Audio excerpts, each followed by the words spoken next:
Gálatas capítulo 6, verso 9 y verso 10. Leamos en unidad y todos los que están también en la transmisión, acompáñennos a leer. Dice así la palabra del Señor. No nos cansemos pues de hacer el bien, porque a su tiempo segaremos si no desmayamos. Así que según tengamos oportunidad, hagamos bien a todos y mayormente a los de la familia de la fe. Padre, en el nombre de Jesús, encomendamos esta palabra que es santa en tus preciosas manos. Pedimos que la dirección del Espíritu Santo sea dirigiendo y que tú, Señor amado, siembres en cada corazón, en cada vida, el consejo que cada uno está requiriendo. Que tu palabra, que es verdad y tiene poder, obre en cada corazón. Estamos, Señor, listos para escuchar tu palabra y para ser ministrados por el poder de tu Espíritu. Te agradecemos por todos los hermanos que están presentes y oramos también por aquellos que por alguna razón no están aquí. Tu mano, Señor, siga sosteniéndonos en el nombre de Jesús. Amén. Bueno, sin más, hermanos, hoy quiero tomar este espacio y quiero reflexionar sobre un mensaje titulado No te canses de hacer lo bueno. Miren, en la vida hay muchísimas cosas que nos pueden cansar. Podemos tener un listado de todas ellas. Por ejemplo, las amas de casa se pueden cansar de hacer el aseo y es algo tan rutinario el trabajo que está en el hogar. Lavar, planchar, lavar trastes, estar tratando de mantener una casa limpia, aseada. No es una tarea sencilla, es muy demandante el trabajo en la casa. También el ejercicio nos puede cansar, nos puede agotar. Físicamente, si bien hacer ejercicio es muy redituable para la salud, para el cuerpo, pero eso es algo también que nos puede poco a poco ir cansando, ir desgastando. Algo que a los jóvenes les puede cansar es el estudio, sobre todo hacer las tareas. Ir a la escuela puede ser algo muy divertido, porque ahí sociabilizamos con los amigos, ahí tenemos a muy buenos amigos y podemos estar ahí compartiendo espacio, podemos estar compartiendo experiencias con ellos, pero hacer tareas, el levantarse muy temprano, sobre todo cuando el clima se torna agradable, pues puede ser algo también que nos cansa. La rutina de nuestra vida, salir al trabajo, ir a dejar a los hijos a la escuela, regresar por la noche a casa y vivir en ese ciclo puede también ir desgastándonos. Pero además de que podemos tener una lista de cosas que nos pueden cansar, también hay personas que nos pueden cansar.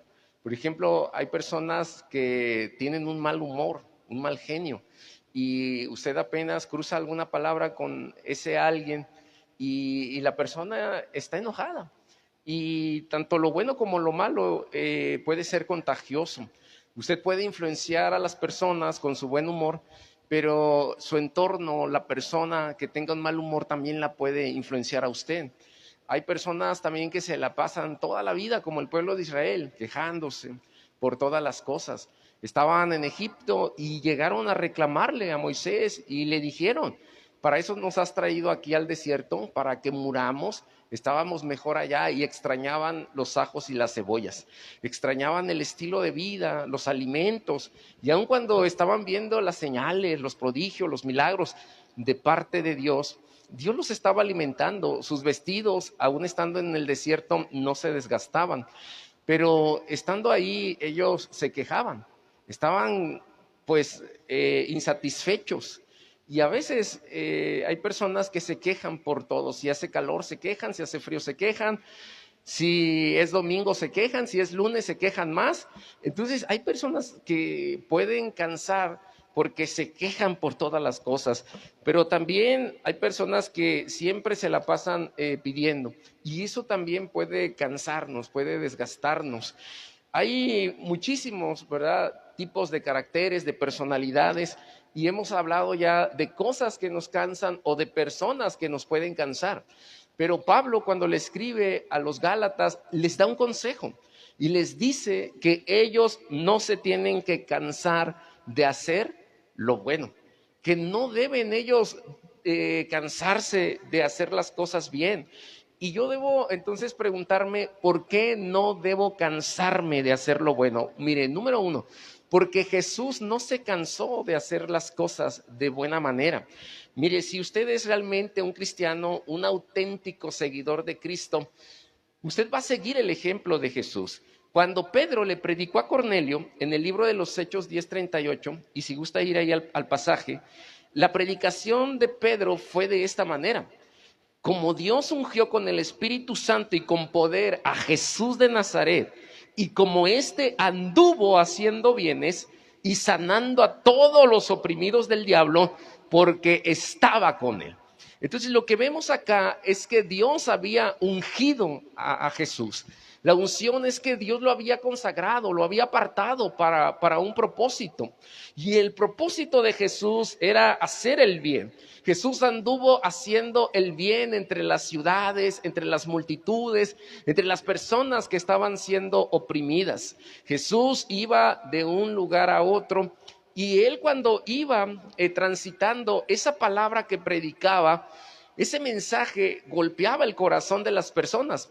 Algunos se sentían incómodos con el mensaje de Jesús, algunos respondían de una forma violenta, no estaban de acuerdo. Los fariseos y los escribas, por ejemplo, se enojaban del mensaje que Jesús estaba predicando.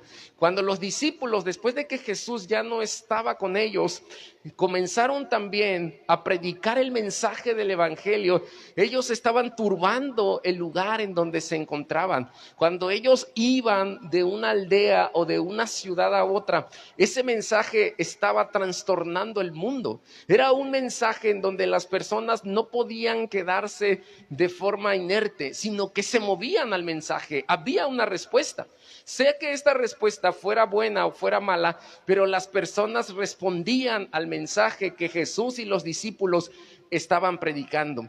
Y Jesús iba con la unción del Espíritu Santo y predicaba el evangelio y hacía lo bueno, hacía un bien a las personas. Y luego el texto señala que sanaba a los oprimidos. El diablo estaba oprimiendo a muchas personas, las estaba encadenando, eran prisioneras de sus vicios, de enfermedades. El pecado estaba sobre muchas personas, pero Jesús vino a dar libertad, a romper esas cadenas de esclavitud. Y luego señala el texto que Dios estaba con Jesús de Nazaret mientras él hacía lo bueno. Pero no es fácil hacer lo bueno. Eso es un desafío en una sociedad que nos invita a hacer lo malo. Ante tantas tentaciones de hacer lo malo y ante las tentaciones de ir por el camino más fácil, se nos complica aún más hacer cosas buenas. Miren, en cierta ocasión hay un relato en el Evangelio de Marcos, capítulo 3, verso 1 al 6, en donde se muestra cuando Jesús estaba en un día de reposo y había un enfermo. Y entonces los fariseos se encontraban ahí y los fariseos querían acusarle porque había un hombre que tenía una enfermedad, su mano estaba seca y Jesús, les hace una pregunta. ¿Es lícito? Esto ¿es bueno que en el día de reposo se pueda hacer el bien o hacer el mal? ¿Salvar la vida o quitar la vida? Los fariseos era una secta religiosa, un grupo que conocía muy bien la ley de Dios, la ley de Moisés, y que ellos guardaban celosamente el día sábado. Y según el concepto de los fariseos, nadie podía ser sanado, todos tenían que descansar o consagrar el día sábado o el sabbat para Dios. Pero entonces Jesús, al mirar la necesidad de un hombre enfermo, una mano seca, Jesús tenía el deseo y la voluntad de hacer el bien. Lo que Jesús pretendía era sanar a ese enfermo, pero hubo una oposición y la oposición la encontró en los fariseos.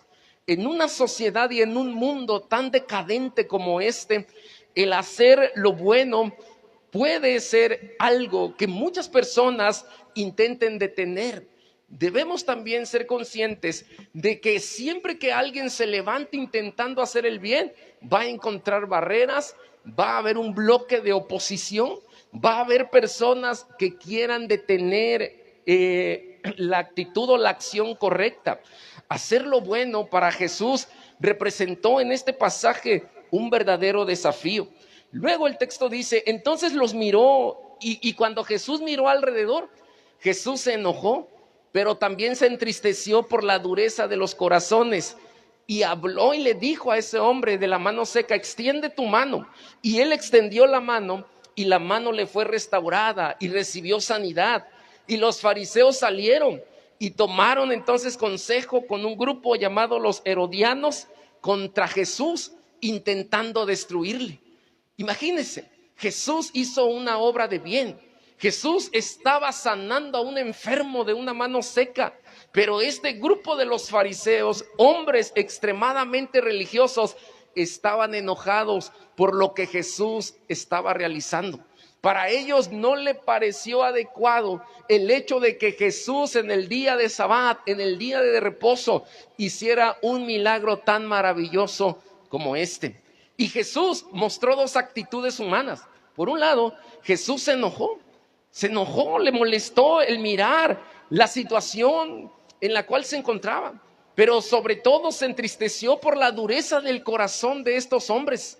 Hay personas que por naturaleza van siempre a buscar tratar de frenar las cosas buenas. Estamos en una lucha entre el bien y el mal, y nosotros hemos sido llamados a realizar una contención entre todas estas cosas.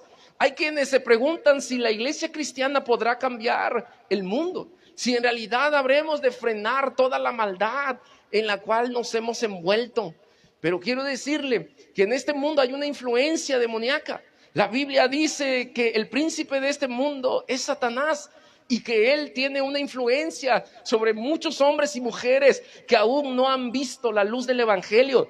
Cristo aún no les ha alumbrado. Necesitan ellos encontrarse con Jesús, el Nazareno. Necesitan encontrarse con aquel que puede perdonar sus pecados y puede darles redención, rescatarlos de la condición en la cual se encuentra y llevarlos hacia una eternidad gozosa, hacia una eternidad en donde puedan disfrutar de la paz y del bienestar que solamente Dios nos puede entregar.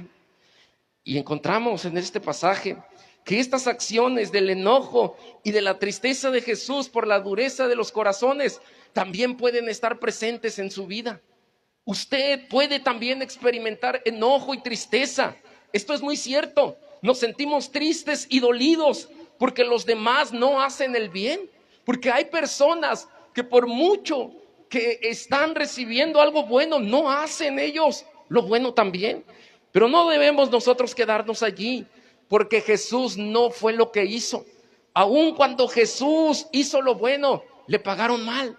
Aun cuando Jesús intentó siempre dar un buen pago a todas las personas, no fue el mismo pago que Jesús recibió. Entonces, en ocasiones nos vamos a encontrar con situaciones muy similares a las que Jesús está viviendo en este evangelio de Marcos, capítulo número 3, versículo 1 al versículo número 6. Y el enojo debemos ponerlo en las manos de Dios. Debemos aprender a gestionar las emociones que hay en nuestra vida, porque el enojo puede llevarnos a la ira, y la ira nos puede llevar a cometer acciones en donde Pablo nos dice: airaos, pero no pequéis, y no permitáis que el sol se ponga sobre vuestros ojos. No debemos dejarnos dominar, porque cuando encontramos en Génesis 4 que Caín fue dominado por la ira y el enojo, esto lo llevó incluso a asesinar a su propio hermano. Tenemos dominio propio, y el Espíritu Santo que mora en cada uno de nosotros, Él nos habrá de ayudar para que podamos administrar de manera correcta cada una de las emociones que hay en nuestra vida. Jesús sintió tristeza. ¿Y cuántas veces hemos sentido tristeza? La tristeza de Jesús tuvo una razón viable, una buena causa. Y es que la tristeza de su vida, de su corazón, fue la situación que él estaba mirando en la dureza del corazón de otros. Él se entristeció al mirar la dureza del corazón de las personas. Cuando tú hagas el bien, Siempre espera que alguien se levante para frenar ese bien que tú estás intentando realizar. Cuando tú intentes seguir las reglas en casa, te vas a encontrar oposición. Cuando quieras aplicar reglas en la sociedad, habrá gente que quiera violar esas reglas. Cuando queramos vivir bajo la ley moral de Dios, bajo estos principios aquí en la iglesia, bajo las leyes de Dios, habrá quienes intenten seguir mostrando la vieja naturaleza y oponiéndose a este bien, a esta vida buena. Pero debemos seguir el ejemplo de Jesús y no debemos cansarnos. El apóstol Pedro también nos dice que para hacer el bien fuimos llamados. Si usted se pregunta, hermano, ¿para qué fui llamado yo a ser un cristiano? Para hacer el bien. En la primera carta de Pedro, capítulo 2, versículo 21 al versículo 23 leemos esto. Pues para esto fuisteis llamados, porque también Cristo padeció por nosotros, dejándonos ejemplo para que sigáis sus pisadas, el cual no hizo pecado ni se halló engaño en su boca. Versículo 23, quien cuando le maldecían no respondía con maldición, cuando padecía no amenazaba, sino encomendaba la causa al que juzga justamente. Es decir, que si realmente estamos siguiendo las pisadas del maestro de maestro, nosotros tenemos que hacer lo mismo que él hizo. No debemos hacer menos de esto, sino más bien debemos analizar su ejemplo, detenernos a pensar en su conducta, en mirar el resultado de esa conducta, los frutos que él cosechó. La Biblia nos llama a que debemos amar, a que debemos bendecir, amar a nuestro prójimo. Eso incluye amar al hermano que nos ama y a la gente que nos ama. Amar incluye también amar al enemigo y a las personas que lanzan maldiciones hacia nosotros. Debemos saber que como cristianos estamos en un punto en el que somos blanco del enemigo y él intentará detener el propósito de Dios en nosotros. Él intentará detener el llamado que Dios nos ha hecho. Y cuando alguien nos maldiga, tenemos que responder con bendición. Tenemos que orar y bendecir y encomendar nuestra causa al Dios de justicia, a quien nosotros hemos depositado nuestra vida y nuestra confianza, porque creemos que Dios toma las causas y que Dios es justo para juzgar cada situación. Así que debemos comprender esto, que Jesús nunca amenazó, aún estando en la cruz, aún estando en una situación muy difícil, cuando su cuerpo estaba colapsando, cuando él tenía ya solamente poco aliento en su cuerpo, utilizó la poca energía que había en su ser para bendecir y no para maldecir. Y la palabra de Jesús desde la cruz fue: perdónalos porque no saben lo que hacen. Eso impresionó a muchos de los soldados romanos, porque una de las formas muy naturales o comunes de responder de parte de todos los que estaban siendo asesinados de esta manera era a través de maldiciones, palabras que vociferaban. Ellos intentaban desquitar el coraje y había una sed de venganza en su corazón, pero en cambio fue impresionante mirar a Jesús, el Nazareno, al decir: perdónales. Las palabras de Jesús en la cruz del Calvario tocaron el corazón de muchas vidas, e incluso se cuenta de que muchos, después de esas experiencias de aquel día viernes y de días anteriores, vinieron a los pies de Dios. Fue Jesús quien, estando en la cruz, nos ha dejado el mayor de los ejemplos, y que él no se cansó. Aun cuando pudiéramos nosotros llegar a una conclusión de que fue un momento de mucho cansancio para él, él estuvo siempre dispuesto a hacer lo bueno. Jesús no se cansó, y debemos entonces también seguir ese mismo ejemplo. Número 2, ¿por qué yo debo de hacer lo bueno? Bueno, yo debo hacer lo bueno porque solamente así voy a cosechar algo bueno. Hay una ley, y es la ley de la siembra y la cosecha. Lo que yo siembre, entonces eso me va a dar a mí una cosecha. El terreno, hermanos, en donde estamos sembrando, hoy por hoy lo podemos ver como algo poco alentador, seco, algo que no promete nada. Quizá podemos haber trabajado y labrado por algún tiempo y hemos sembrado haciendo lo bueno en este campo. Quizá también hemos sido tentados a decir que no vale la pena, que ha sido en vano el trabajo de lo que hemos realizado hasta hoy y no estamos cosechando el fruto. Pero el apóstol Pablo nos dice que debemos a su tiempo segar. Y vea usted la expresión de Pablo, a su tiempo. Esto es que nos coloca en la perspectiva del tiempo de Dios, en el tiempo oportuno, en el tiempo en el que Dios nos habrá de preparar. La vida, si pudiéramos definirla en una palabra, la vida cristiana, yo pudiera decir procesos. Porque en la vida cristiana vamos a pasar por diferentes procesos. En cada uno de estos procesos Dios nos habrá de enseñar. Y esta enseñanza que Dios nos esté transmitiendo en los procesos nos van a ayudar para crecer. Pero yo tengo que aprender que en el tiempo de Dios y no en el tiempo del hombre, no en mi tiempo, no en el tiempo de algún hermano, sino en el tiempo oportuno, en el kairos de Dios. Cuando Dios nos mira que estamos listos ya para esa cosecha, es en ese tiempo que después de una jornada larga en donde hemos sembrado lo bueno, vamos a cosechar también lo bueno. Hay quienes se desaniman porque han sembrado a lo largo de muchos años, desde el momento que llegaron a Cristo. Han sembrado en un campo y pareciera que la siembra que han hecho a lo largo de estos 10 o 20 años como cristiano aún no ha rendido el fruto, pero en su tiempo habrán de cosecharlo. La Biblia dice a través de los salmistas que los que lloraron y los que regaron con lágrimas la siembra que hicieron, con regocijo habrán de cosecharlo. Esas lágrimas que has derramado cuando has hecho lo bueno y has recibido un fruto amargo, Dios ha estado ahí presente y las conoce. Dios sabe que vamos a disfrutar un día de ese fruto de la cosecha que hemos realizado. Por tanto, queridas hermanas y hermanos, hay que saber esperar en Dios. Y por eso Pablo le escribe a los Corintios en el capítulo 15, verso 58 esto: así que, hermanos míos amados, estad firmes y constantes, creciendo en la obra del Señor siempre, sabiendo que vuestro trabajo en el Señor no es en vano. Así que hay 3 consideraciones aquí.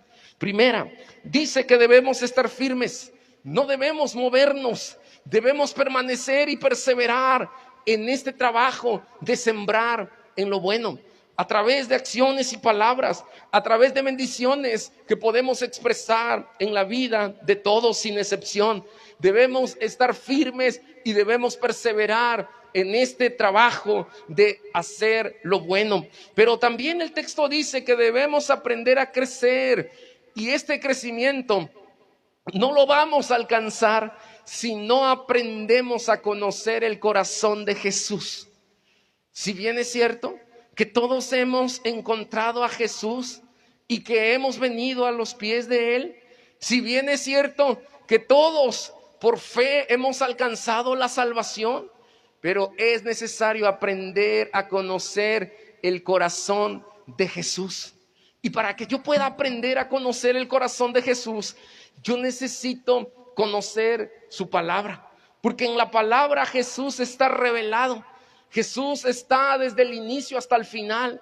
Jesús está en cada una de las experiencias que han quedado registradas por el Espíritu Santo en la palabra. Debo conocer su carácter y su personalidad. Debo saber cuál es la misión que Jesús tenía. Debo saber la manera en cómo Jesús enfrentó cualquier dificultad. Y debo saber también qué lo motivó a Jesús a no cansarse de hacer lo bueno. Nos podemos cansar, nos hemos tal vez cansado en algún punto de nuestro trayecto como cristianos, pero Pablo nos dice que debemos nosotros permanecer firmes y perseverantes y debemos crecer sabiendo que vuestro trabajo en el Señor no es en vano. No sé si alguna vez usted ha entrado a la cocina y ha preparado alimentos, y mientras está preparando alimentos, y a mí me ocurrió en una ocasión, coloqué agua según para hacer un café, y poner con esa agua un té también. Y de repente comencé a dar tantas vueltas ahí en la casa, en la cocina, y me di cuenta que el agua se había secado y el traste se estaba quemando, ya estaba oliendo a quemado. Entonces, cuando fui y apagué, nada más vi como el vapor y algo negro estaba subiendo ahí de ese traste. Quiero decirles que la vida que Dios nos ha llamado a vivir es una vida en donde debemos mostrar el compromiso por la palabra de Dios, porque eso nos habrá de ayudar a crecer. Y cuando Pablo dice que el trabajo en el Señor no es en vano, podemos pensar en una agua que está en la estufa hirviendo y que va el humo subiendo, y ese humo se desvanece rápidamente. O en esa agua que en mi caso se secó porque estuve un poco distraído y el agua se consumió. Si usted tira agua afuera de su casa, esa agua se va a consumir, sobre todo en tiempos de calor. Esa agua no va a permanecer ahí, sino que esa agua se va a secar. Pablo dice que nuestro trabajo no es así. El trabajo que hacemos para Dios, las cosas buenas que hacemos para el Señor y en beneficio de otros no son así. Nuestro trabajo no pasa desapercibido y no es en vano. No es como el vapor que sale de alguna olla y que se va a desvanecer en el aire y que nuestros ojos no se van a percatar en qué punto se desvanece. Y ese humo sale y de forma inmediata se va de nuestra vista. El trabajo en el Señor no es así. Nuestro trabajo en el Señor va a permanecer. Y aun cuando no estemos en esta tierra, se hablarán de las obras que hicimos cuando estuvimos presentes en esta vida. La Biblia dice a través de Pablo que en Cristo estamos juntamente crucificados. Y el estar crucificados significa que estamos muertos. Y esta muerte que nosotros tenemos de forma voluntaria nos va a dar vida en el Señor. Así como la semilla de trigo tiene que caer a la tierra y esta semilla de grano tiene que morir para producir mucho fruto, el cristiano tiene que morir para el mundo y tiene que vivir para Cristo, porque solo de esta manera va a llevar mucho fruto. Tenemos que morir y de esta manera vamos nosotros a poder cosechar. Y siempre tenga por seguro que siempre habrá una cosecha de todo lo bueno que usted pueda sembrar en su vida. Dios no es injusto, Dios no paga mal, Dios siempre le habrá de dar la cosecha a cada uno de sus hijos. Hermanos míos, la parábola del sembrador está registrada en Mateo capítulo 13 y puede ir ahí, capítulo 13, versículo 1 al versículo número 9. Y esta parábola del sembrador nos habla acerca de 4 tipos de terrenos que tenemos. Se dice que el sembrador salió a sembrar y que parte de esa siembra cayó junto al camino. Otra parte de la siembra cayó en pedregales. También parte de esa siembra cayó en espinos. Pero hubo una parte de esta siembra que cayó en buena tierra. Mateo capítulo 13, verso 1 al 9 dice de esta forma. Dice de la siguiente manera. Aquel día salió Jesús de la casa y se sentó junto al mar, y se le juntó mucha gente, y entrando él en la barca se sentó, y toda la gente estaba en la playa. Y les habló muchas cosas por parábolas, diciendo: he aquí el sembrador salió a sembrar, y mientras sembraba, parte de la semilla cayó junto al camino, y vinieron las aves y se la comieron. Parte cayó en pedregales donde no había mucha tierra y brotó pronto porque no tenía profundidad de tierra, pero salió el sol, se quemó, y porque no tenía raíz se secó. Y parte cayó entre espinos y los espinos crecieron y la ahogaron. Pero parte cayó en buena tierra y dio fruto, cual a 100, cual a 60 y cual a 30%. Y dijo Jesús: el que tiene oídos para oír, oiga. Es cierto que cuando salimos los sembradores a sembrar, cuando usted sale y hace lo bueno, Parte de esas semillas de bondad que usted está sembrando van a caer junto al camino y van a venir los ladrones y se las van a llevar. Esa semilla de acciones que usted está sembrando va a pasar desapercibida a los ojos de muchas personas, pero puede ser que parte de esas buenas acciones que hace va a caer en pedregales en donde no hay una buena profundidad. Esta semilla que cayó ahí no tuvo raíz, y cuando el sol vino se quemó y esas buenas obras se secaron. Ese momento en el que Jesús relata esta parte del relato me lleva a pensar, a considerar que hay ocasiones que como cristianos podemos sembrar buenas acciones, pero lo importante de esa siembra de buenas acciones tienen que ser las intenciones del corazón. Debemos tener una buena intención, una intención correcta. Y entonces los que siembran en pedregales van a tener esta triste realidad de que al no tener un fundamento, al no tener una buena intención, la acción de bondad que se realiza. Y esto nos lleva también a pensar en que las intenciones del corazón están determinadas por lo que hay en nuestra vida. De la abundancia del corazón, dijo Jesús, hablaría la boca. Lo que hay en el corazón habrá de determinar también lo que nosotros podamos hacer. Jesús dijo entonces que hubo parte de estas semillas que cayeron en pedregales y que no tuvieron una raíz profunda y se secaron. Algunos cayeron en los espinos. Hermanos, estos espinos representan las cosas que hay en la vida. A veces somos absorbidos por nuestro entorno, por los deseos que hay en nuestro entorno. Pareciera que esta vida se trata de una competencia. Debemos saber, hermanos, que cuando sembramos, hay quienes van a ahogar esas acciones buenas, pero también hay quienes siembran en buena tierra. Y los que siembran en buena tierra y con buena intención del corazón, habrán ellos de estar seguros de que siempre habrán de cosechar algo bueno. Siempre lo que tú hagas al Señor en público o en oculto con una buena intención del corazón, el Señor habrá de recompensarlo. No debemos cansarnos de hacer lo bueno. Debemos aprender a sembrar. Debemos aprender a responder con el bien cuando nos golpean con el mal. Tenemos que hacer lo bueno y bendecir y pararnos en la brecha para poder bendecir y seguir bendiciendo a todos por igual. No debemos cansarnos de esto, aunque esto representa un verdadero desafío para todos nosotros.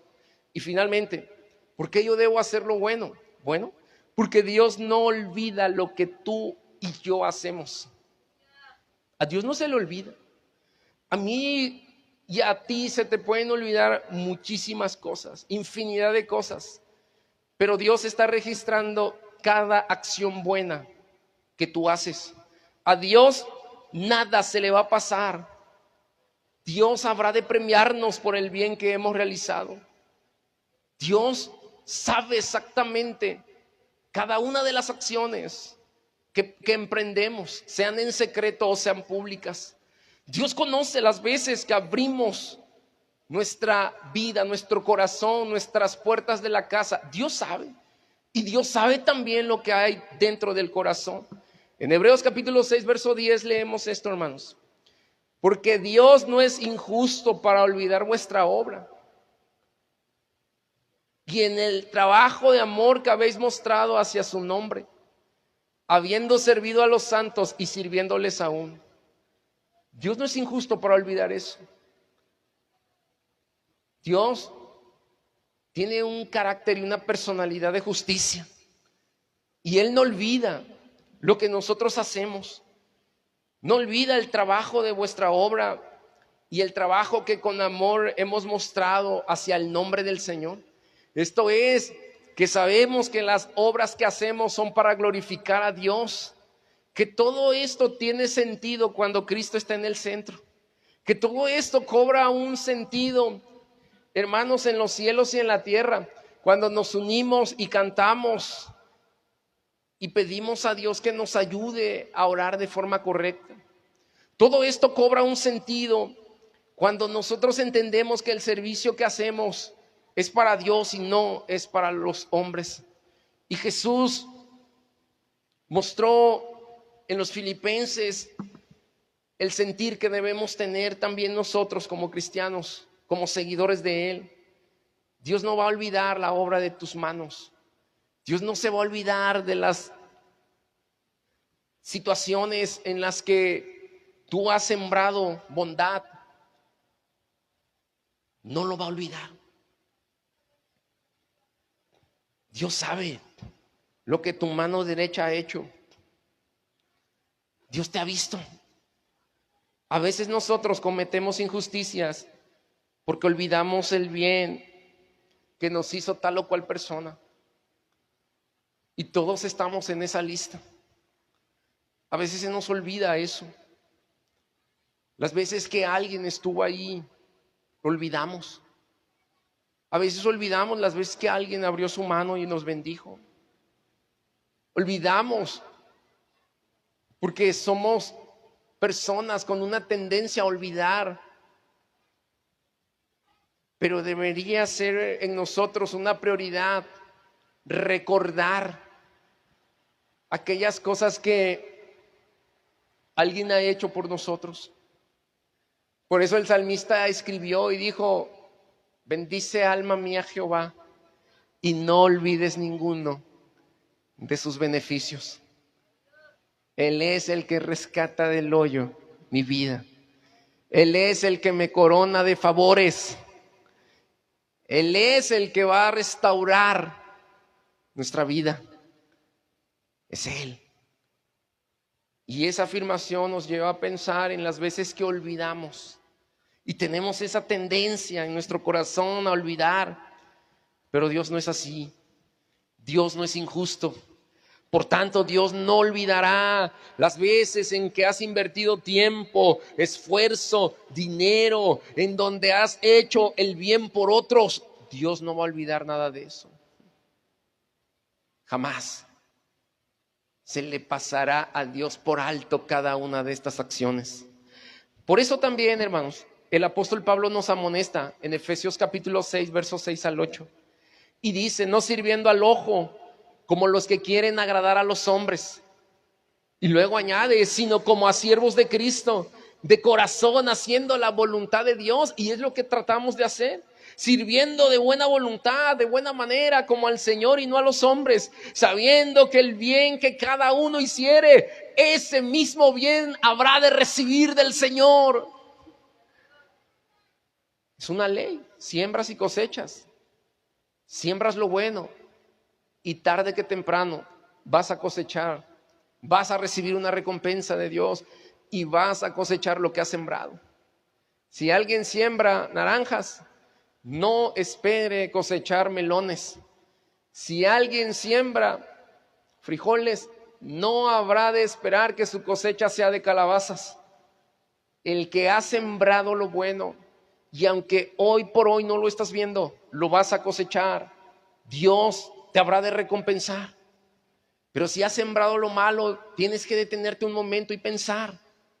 Porque así como la cosecha de lo bueno te dará algo bueno, la cosecha de lo malo te habrá de dar algo malo también en tu vida. Dice Pablo que debemos servir, no para agradar a los hombres, sino haciendo la voluntad de Dios. Yo no sé si a usted le ha pasado pensar esto, pero a mí sí, que hacer las cosas de forma correcta en un mundo dominado por el pecado y influenciado por el príncipe del mundo, Satanás, es difícil. Es muy difícil. Es complicado. Cuando alguien llega a la escuela y ve, está en la universidad y se le atoran materias y ve que están vendiendo el examen, que están vendiendo los acordeones con las respuestas de todo, dice: sí, lo hago. A un precio módico. Y tienes la certeza de que eso que te están vendiendo es el examen. Y tú ya repetiste el curso, el semestre, y lo compras. Uno, otro y otro. Y tú que eres cristiano dices: bueno, todos lo hacen. ¿Quién se va a dar cuenta? Y luego estamos en un entorno en donde nos invitan una y otra vez a hacerlo mal. Nos instan a hacerlo mal. En el trabajo nos dicen, y sobre todo en los empleos de gobierno, yo te necesito a ti porque yo sé que tú me vas a apoyar, me vas a cubrir. Yo uso la palabra bizneros, business. Y tú me vas a cubrir. Y la gente que llega a ciertos puestos del gobierno y quieren hacer las cosas de forma derecha, los mueven. Porque necesitan gente que entre a los negocios, que le guste los business, que el dinero pueda correr y hacer lo malo. Está a la vuelta de la esquina. Y entonces la gente dice, bueno, me voy a ganar un dinero, voy a quedar bien con los jefes, voy a conservar mi empleo, me quedo. ¿Quién me ve? Y entonces si tú eres cristiano, ¿qué hacer? Y entonces hay quienes dicen, yo estuviera en ese puesto porque tengo mejor capacidad, mejor preparación, tengo más años de experiencia, pero sencillamente no me pusieron ahí porque yo quiero hacer lo bueno. Yo no le quiero entrar a esos negocios. ¿Qué tanto es tantito, no? Y tal vez puede decir ese cristiano, todos lo hacen. Hay una expresión y con mucho respeto la voy a decir. Mal de todos, consuelo de tontos. Todos lo hacen, todos copian, todos compran, todos roban, todos se evaden. Mal de todos, consuelo de tontos.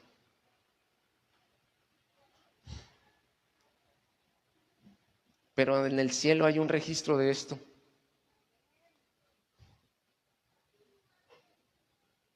En el cielo Dios registra cada acción nuestra. Y estamos tentados una y otra vez para hacerlo malo. ¿Usted se ha sentido alguna vez cansado? Quizás sí, quizá todo lo hemos sentido, el cansancio, pero ya hemos visto que no debemos quedarnos ahí cansados, sino que debemos salir adelante haciendo la voluntad del Señor, porque al final del día nos vamos a dar cuenta de que nada de lo que hicimos para el Señor, nada de estas obras buenas que hemos hecho serán en vano. Debemos saber que si estamos en la voluntad de Dios, Dios nos va a recompensar de todas estas cosas buenas. No te detengas de hacer lo que a Dios le agrada. No te detengas de hacer lo bueno en un mundo malo. No te detengas de bendecir cuando te maldicen. No te detengas de levantar tu mano y de bendecir a todos por igual, porque al final triunfará el bien sobre el mal, porque el bien está en Cristo, en el corazón de Él. Él no solo tiene bondad, Cristo no solo tiene bondad para darnos, Él es la expresión de toda la bondad. Él es bondad, hermanos, y la fuente de bondad que nosotros necesitamos. Y Él triunfará sobre lo malo. Él triunfará sobre Satanás. Triunfará sobre él. Hermano, tú puedes seguir 4 reglas. Número 1, la regla del hierro. Y la regla del hierro es hacer a otros como no quieres que te hagan a ti. Es ir y pegar primero. Es ir y que mejor lloren en la casa del vecino que lloren en tu casa. Es ir y causarle un daño a terceras personas y tú escabullirte, tirar la piedra y esconderte, no dar la cara. Y esa regla algunos la siguen. O puedes seguir la regla de bronce, es hacer a otros como te hacen a ti. Esto es venganza, es tener una sed insaciable por querer que las otras personas tengan el mismo sufrimiento que tú has tenido. Es lo que en el Antiguo Testamento se conoce como ojo por ojo y diente por diente. La regla de bronce va a alimentar una sed de venganza en cada corazón de los que la practican. Pero hay una tercera regla, y es la regla de plata: no hacer a otros lo que no quieres que te hagan. Y esta regla implica que hay que detenernos para hacer el mal. Esta regla nos lleva a considerar el respeto hacia terceros. Pero hay una cuarta regla, y es la regla de oro, la regla por excelencia, la regla que Jesús nos ha enseñado: hacer a otros como quieres que te hagan a ti. Mateo 7:12. No te canses entonces de hacer lo bueno, porque vas a recibir una recompensa en su tiempo. ¿Qué regla quieres seguir? ¿Bajo qué regla quieres vivir? Pero la regla por la que nosotros debemos pasar como creyentes tiene que ser la regla de oro, considerando, hermanos, hacer a otros como quieres también que te hagan a ti. Debemos pensar en esto, debemos pensar en qué regla está dominando nuestra vida, los miembros de nuestro cuerpo, y debemos considerar seguir haciendo lo bueno. El sembrador salió a sembrar, y hoy tú me permites como sembrador venir a tu casa y sembrar. No permitas que la siembra de hoy, que es el evangelio, la semilla, Señor, sea ahogada por los espinos. No permitas que se quede junto al camino y que vengan los salteadores, los ladrones, y se la lleven. Las aves que vengan desde el cielo y se lleven esa siembra. No permitas, amado Dios, tampoco que esta semilla caiga en pedregales, en rocas, en donde no hay una tierra adecuada, no hay profundidad en sus raíces. Que hoy lo que hemos hablado pueda caer en una buena tierra, que pueda ser sembrada por el Espíritu Santo, y que si alguien está cansado de hacer lo bueno, te pido en el nombre de Jesús que el Espíritu Santo anime su corazón. Ahí en donde están mirándonos este día, te ruego que tú tomes a cada uno de ellos, a cada uno, Señor, de los hermanos, de los amigos y de las personas que se habrán de conectar en esta transmisión hoy, o el día de mañana, o incluso de aquí en un tiempo indeterminado. Sé con ellos, bendícelos, que podamos pensar en las reglas en las cuales nos encontramos. Ayúdanos, Señor, para que podamos vivir en la regla de oro. Ayúdanos a no cansarnos de hacer lo bueno. Ayúdanos a administrar nuestras emociones de forma adecuada. Si alguien se siente enojado o triste porque ha hecho lo bueno, pero no así, Señor, ha recibido la respuesta, aunque él, mi hermano, o ella, mi hermana, han hecho lo bueno, ellos no han recibido una respuesta bondadosa. Yo te ruego, amado Dios, que nos dirijas y nos guíes.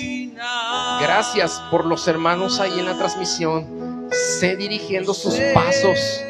Abrázalos con el poder del Espíritu Santo. Llénalos, amado Dios. Llénalos de toda tu bondad.